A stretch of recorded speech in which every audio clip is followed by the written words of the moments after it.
Jesus made it easy. Don't judge people. Done. But I know Tricia wants more. She always wants more. This first thing I think of when I see no judging, it makes you think of courts. And then there's the judicial courts and the church courts and all that. And he's not talking about any of that. Because that's pretty simple. You have to have courts to have justice. So I'm thinking, what was Jesus talking about? And we expand it into what people heard in his day. First, he didn't speak in Greek, but the gospel is written in Greek, so I have to use those words. But the very first two words of the verse 1 is not judge. Let me explain what that means very quickly. In Greek, there are two participles you can use when asking a question. The first one, which would be not, means that the answer to the question is a negative. And then there's the other participle that's a yes, meaning I'm looking for a positive answer to the question. So this actually is a negative statement. No judging. And it's a question that is being asked of people. And then I thought about it, and I went, wait a minute now. He says, don't judge others because you're going to be judged. Well, that's easy. I'm done. But then he gives more, like 2 more examples. And you start to wonder, are we really that stupid? Or is there more going on here than just don't judge? And there actually is quite a bit. He's talking about people's habits and weaknesses and actions.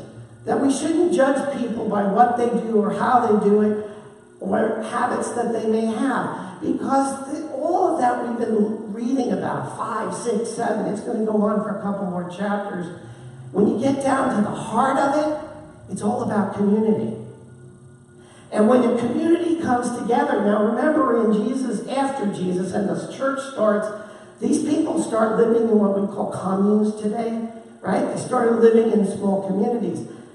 And if you can't get over somebody's bad habit, I don't care what it is, unless it's against the Bible, right? We're talking about things like biting nails, picking, things like that. That really gross stuff. Smoking. Okay, smoking is a good one. You can destroy a community by judging people. By saying, Barb, stop biting your nails. You could actually destroy a community that way. And you're going to live together, and you're going to work together, and you're going to pray together and worship together. You got to learn to overlook things. I can say this now, even in marriage, right? There are certain habits, I won't mention, that one has to overlook. Or she'll drive you crazy, right? But then you hear women.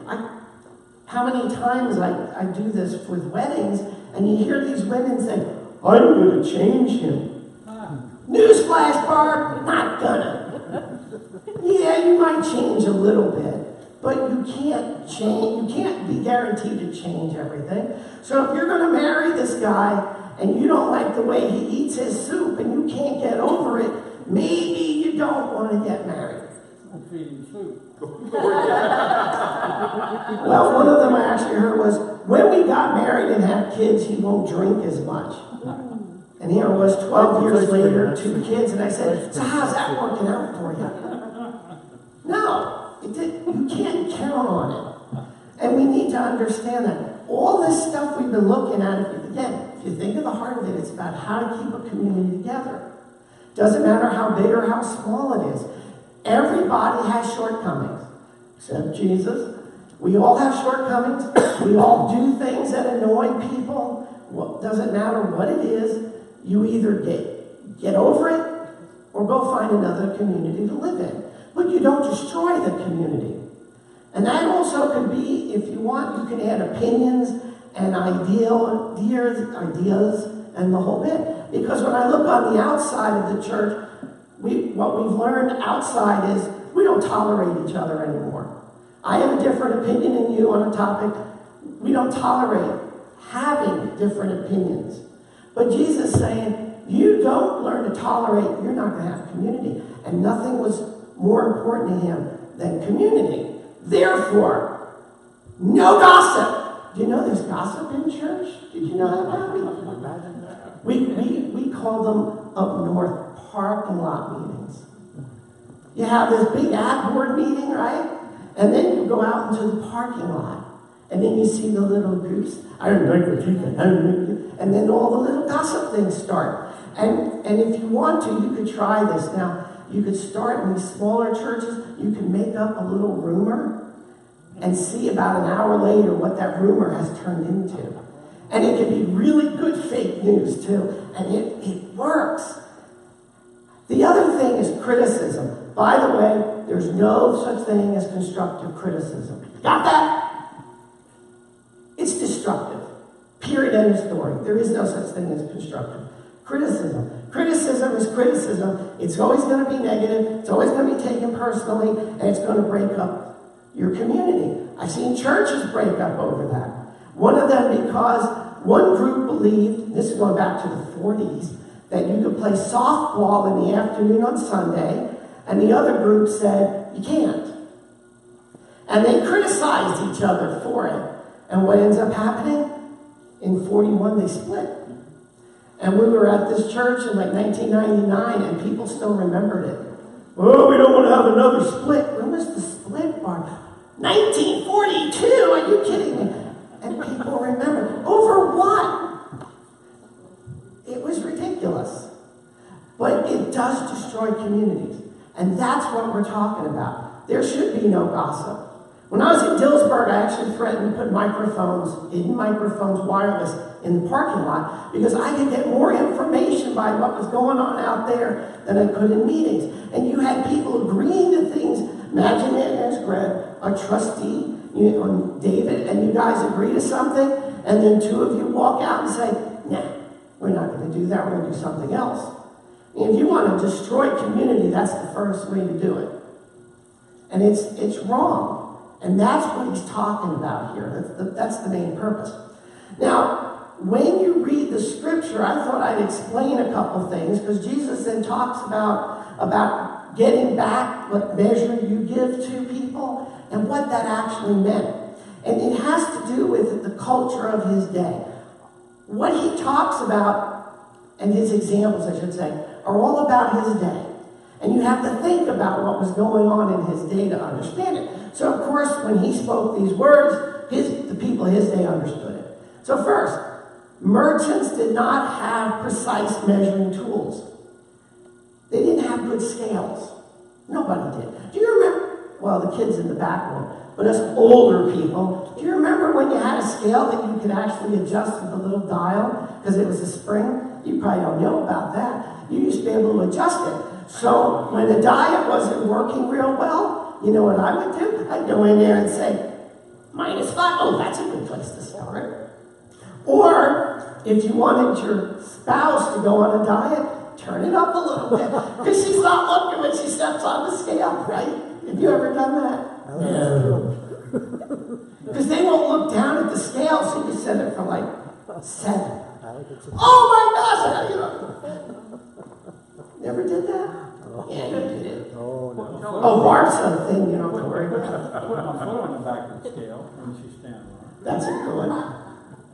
But they didn't have precise measuring tools. So how did they measure things? And the first one is cloth, which I think is a really good one. Except Matt's disappeared on me. I needed him here. Matt's got pretty long arms. Who else has really long arms? I don't think Penelope does. Okay, we'll use Pappy as an example. So he and I would get together. We're going to be cloth merchants. And I happen to have a shorter arm than his because they measure distance from the elbow to the fingertip. That's a cubit, if you ever see that word. And that's why if you look in the Bible and say, how big was Noah's Ark? It's going to give you a range because it depends. Now, I have the shorter arm. He has the longer arm. So Pappy would go buy material. Let's say he's going to David, and he's going to buy by the cubit. So you're using your arm, and you're going to get a lot of cloth. But when he gives it to me, and I'm in the marketplace, and Barb comes to me and says, I want to make a dress. I want some cloth. I want to use mine because it's shorter. See, that's what it means. You're going to get back by your measure, meaning how long your arm is. Now he comes back. Where were you? We needed you. See, he's got gorilla arms. He's been perfect. perfect for it. So I would take Matt and take him and let him buy all the cloth he can because his arm is just huge. So you get back by what you give. That's what he's referring to. But also, I thought was interesting, well, what happens with dry goods? You know, you bought wheat in the marketplace. How can you measure wheat when you don't have a scale? So what they did is they built a thing called a measuring box. Basically, it could be a square, it could be a rectangle, and it would have so much width on the wood, flat bottom of wood, and what the merchant would do is would basically fill up your measuring box or his measuring box. So obviously, if I'm buying, I want to have big tall walls, but if I'm selling, I want really short walls. But what they did was they would put the dry goods, like the grain, into the measuring box, and then they squish it a little bit, and then they would push it down with their hands and press it down. Now, you, of course, as the buyer, want to see some elbow grease in there. I, as the seller, and then I'll pour some more on and shake it a little bit and pat it down. And they kept doing this until it would overflow slightly. It had to overflow, measure for measure. So you can imagine that I might have a small measuring box, and Bill over here, my competition, might have a little bigger one. Who are you going to go to? The guy who's going to give you more because his measuring box is bigger. But the interesting thing about it, it has to spill over and be considered full. But how about liquids like milk and oil, which you would get at the market? People would bring their own containers. Because pretty much everyone used the same size. You didn't have a factory putting these things out. But when your liquid container was filled, it had to start to overflow to be considered full. That's how they measured things in Jesus' day, which hopefully will help you to understand the scripture a little bit. Now, I'll apologize about this slide because I should have separated it. Verse 3 to 5, it says, don't talk about the splinter in the other guy's eye when you got the log or the plank coming out of yours. In Semitic storytelling, they use exaggeration. So if you didn't get it from don't judge others, and you didn't get it from don't judge others because with the measure, guess what? I'm going to say it a third time. You know, we say that now. Say it 3 times. Yeah. Well, at least Jesus said it 3 different ways at the same time. But this time, you're going to get, your ears are going to wake up and go, what did he just say? A log in my eye. It's an exaggeration. Semitic storytelling was always exaggeration. So if I went out to the Galilee with Bill and I got a fish, my fish might only be, like 3, 4 inches long. By the time we got home, that sucker was 3 or 4 feet. And Bill's there saying, yeah, it was. No, it was 3 inches. But and you see that. It was that big. It was as big as a cubit. My fish grew to be as big as Matt's cubit, because his cubit's bigger than my cubit. And Bill Cosby. That's an arm length, by the way, elbow to, yeah. And Bill Cosby will tell you about a cubit. What's that? Bill Cosby will tell you about a cubit. Yeah, I don't think we should bring that up here. Well, that's going on. But you see, when you read stories, a lot of times you have stories in the scripture that are exaggerations. And the people did that all the time. It was to catch your ear to the person who's talking to the person next to them and not listening. And all of a sudden they go, did he just say a log in my eye? How can you be that? That's what it was all about. Now, verse 6, which I'm sorry is not on a separate slide, because it is different, but it's connected at the same time, says that we should not throw anything sacred to dogs and pigs. First, dogs. Dogs in the Middle East then, not as much today because it's more modern, were despised animals. People didn't exactly have dogs as pets, like you brought them in your house at night and you fed them. No, they just lived outside. And when we were in Mexico, we saw what pretty much the Middle East looked like because people just let the dogs run wild. Which meant that if you had garbage to put out, guess where the dogs are going to be? Because you're not feeding the dogs. They got to get food somewhere. So they would ravage whatever they could. Even when we had little BJ. BJ was a good little dog. If you put the bag of groceries on the floor and he could smell anything, forget it. He could tear open a box of cereal within about 3 seconds. That's what they do. They go and they tear whatever. But now you've got wild dogs running around. And these dogs are hungry, so they're going to tear into things. And they're going to tear you apart. But you don't throw sacred words to them, which I'm going to tell you what that idiom means in a second. And then he repeats it by saying, not even pigs. Pigs were an abomination because the law said you can't eat pigs. They didn't have bacon back then. I'd be lost. So I didn't mean that. It was the Greeks and the Romans who brought pigs in. Greeks loved to eat pigs. Romans liked to eat pigs. They were very cheap, easy to raise, stupid animals, made a lot of bacon. That's fine. But then it said, don't throw your pearls. That one kind of caught me. I'm like, pearls? I don't have pearls. You have pearls? You probably do. The young ones probably haven't gotten pearls yet. You don't throw pearls. If you throw the pearls right in front of the pigs, pigs are stupid, they're going to trample it. It even says that in the verse. So what could this mean? Well, they had this other little idiom that we use today. You've heard of it. Pearls of wisdom. What are pearls of wisdom? It's speech, right? What this verse is saying is, and Jesus is saying this, do not get into a religious or a philosophical argument with unlearned people. Unlearned people, pigs and dogs. Metaphor for them. Because if you get involved in a discussion about theology and philosophy with someone who is not learned, then you could end up in a fight with them, which is very easy to do.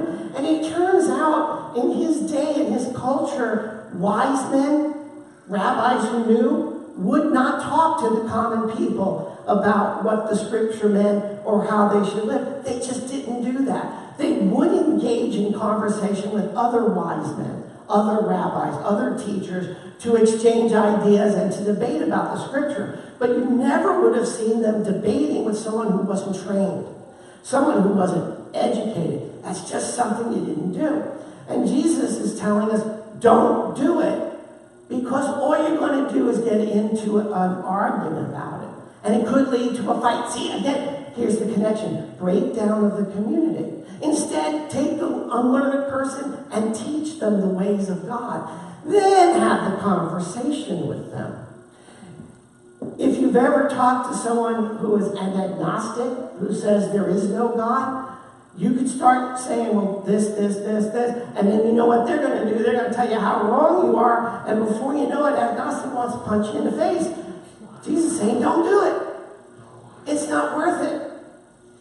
And if it's inside the community, think about inside the community for a moment, because we're going to have new people come in, right?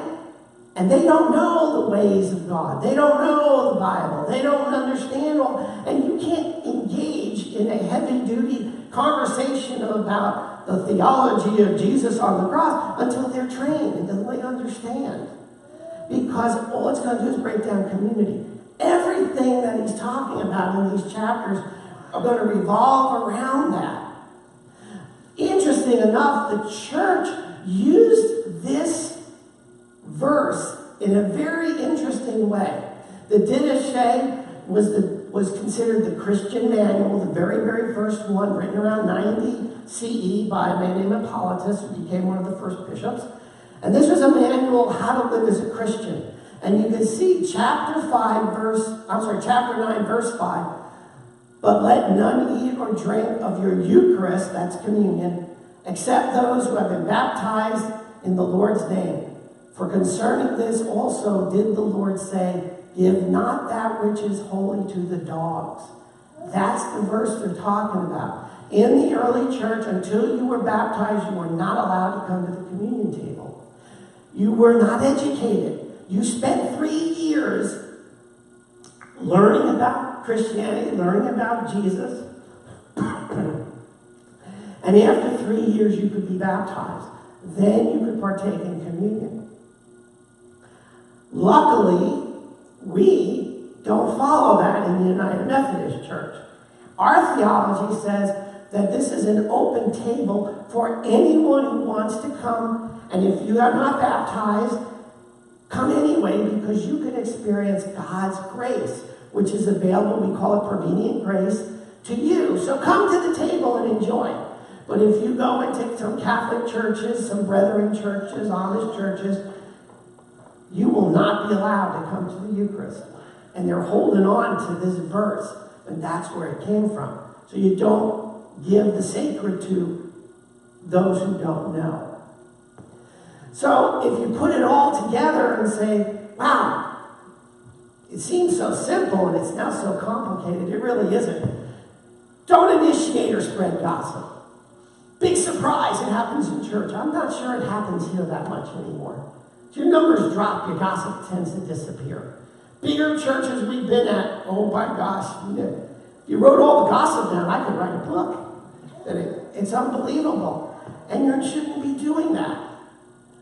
Learn to overlook another person's habits or ways. So when we go and serve, excuse me, up in York and Compassion York, I'm not really upset that Pappy likes to use his left hand to dole out the soup, because he always splashes me. I just put up with it. No, he doesn't, but it's a good example.